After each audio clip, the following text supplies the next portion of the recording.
In this episode, we are gonna take a problem and see, as I told you, how these three steps of computation work together. So for that, let's take the example of a falling ball. So this is a ball which is falling with the effect of gravity. And we have to find, the problem statement is that we have to find its velocity as time passes. At different times, we have to compute its velocity. So what we are going to do is, first of all, we are going to find the governing equation, as that is the first step of computation. So this is a ball which is falling. It's a mechanical system here in front of us. And this is governed by the laws of motion. So we are going to apply the second law of motion, that is total force acting on a system is equal to its mass into its acceleration. So let's say the mass of the ball is m. Then how many forces are acting on the ball? Here two forces are acting. One is gravity, that is mg, and the second is the force due to air drag. That force, we understand, will, if the ball is falling down, that force will act in upward direction. It always acts in a direction opposite to that of the motion. And the force is also going to be directly proportional to its speed. So let's say at any instant of time t, its speed is v, then the drag force is equal to k into v. And this is how the drag force is going to act. So we have these two forces acting and the ball is falling down. So the second law of motion will look like total force, that is mg minus kv is equal to ma. That is our equation. Now, as I told you, we need to get our equation in form of partial differential equation or ordinary differential equation. Now here we have a one-dimensional system. Definitely it is unsteady, velocity is changing with time, but it's one-dimensional. That's why we'll get what we are going to get is here an ODE, that is ordinary differential equation. So if I write acceleration as dv by dt and I replace like this is what governing equation we are going to get. Now we will apply the second step. We have to convert this governing equation into discretized algebraic form so that we can apply numerical algorithm and solve and obtain numbers. And here our number is at different times, what are different velocities. So velocity number is what we are going to get. So for doing this, let's go back to the whiteboard and perform the next two steps.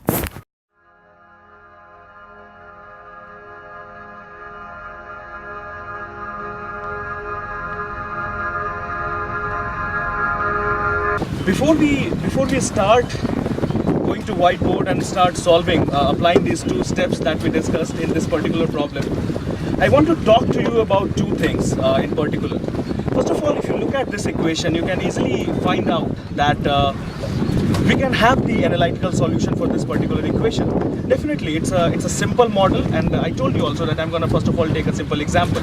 And because you have this differential equation only in one variable, you can easily integrate both sides, and you can find velocity as a function of time, and at then different times you can find out different values of velocity.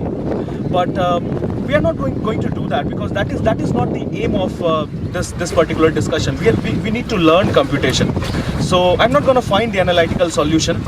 And definitely, if you'll dig deeper into fluid mechanics, you will not get easy looking equations like this. And first of all, it's very beautiful, you know, being in middle of a lake, boating and talking about fluid dynamics. And sorry if sometimes I lose eye contact, because I just can't take my eyes off this beautiful scene all around in one of the most beautiful lakes of Bangalore. So I was saying that when we will actually be discussing computational fluid dynamics, the governing equations will be partial differential equations, not an ordinary differential equation like this, and they will not have analytical solutions. I have taken here a simpler example to show you that how all these three steps work.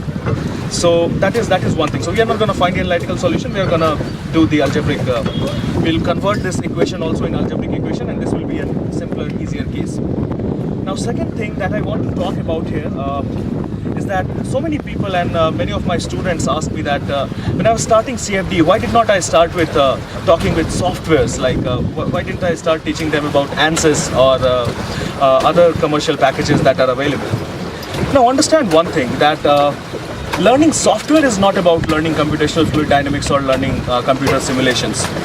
Because I can give you an analogy like this. So let's say you know how to operate Microsoft Word, but if you don't know how to write, if you do not have writer's instincts, then you cannot write a poem. You can definitely operate Microsoft Word, but you cannot create a story. Similarly, if you know how to write, how to use Photoshop, doesn't mean that you can do very good painting or you have those artistic ability to create, very beautiful art. You can definitely know that what button of software does what. So learning software is like learning a calculator. So if you have a scientific calculator and it asks you to differentiate x square, and you can just input some value and it will give you an output. So you know how to operate this particular flow. You can give some input and it will give you an output. But you don't really understand that what is the meaning of differentiation, or why the differentiation of x square is being done in a particular case. So those students and those engineers who have only the knowledge of software, industry calls them input-output engineers. And that's not a good thing. That's because if you only know software, you will not be able to contribute much, and you will not be able to involve yourself in decision-making processes. So this is the heart of what we are discussing right now, is heart of CFD. And if you learn in this manner, you can also create your own software package, or you can make changes in whatever is in current packages as well. So definitely there is lots of mathematics involved, and those mathematics can be very tedious and boring in beginning. But if you love maths, you have to go through this. When you know how to play guitar, and when you see someone playing guitar, it looks very cool, but the learning process is very frustrating at times. Driving, cooking, anything, it's very frustrating. So if you want to learn CFD, let me tell you, learning software is not enough. You have to go this way. You have to get the governing equations, then you have to learn how to apply mathematical laws to convert these governing equations into algebraic forms. You need to learn the numerical algorithms to solve. So you need to learn these 3 steps, because these are the soul of CFD, and this will give you power. Learning software will not give you power. So that is one reason I did not start with software. Definitely we'll learn about software. We'll learn about software in the later stages of this series, and I will show you that how ANSYS works and what all things we can do with software. But if you want to become a real an engineer, a real practitioner of computational fluid dynamics, you need to go through these steps. So definitely we'll not be always shooting in this beautiful lake or in such nice outdoors. We'll have to go back to whiteboard, and we'll have to do lots of math, lots of partial differential equations, lots of computer programming, lots of algorithms. But as I told you, you have to go through this if you want to learn the subject. So again, we'll go back to this problem. We'll solve it. We'll convert this particular falling ball problem into its algebraic form. And as I told you, that's why we are going to do this. We are not going to do this analytically, because that is not our aim. Our aim is to discuss computation and we want to learn computation. I took a simple problem. I took a simple example. That's why we got an ordinary differential equation. So let's see you on whiteboard then. Bye bye.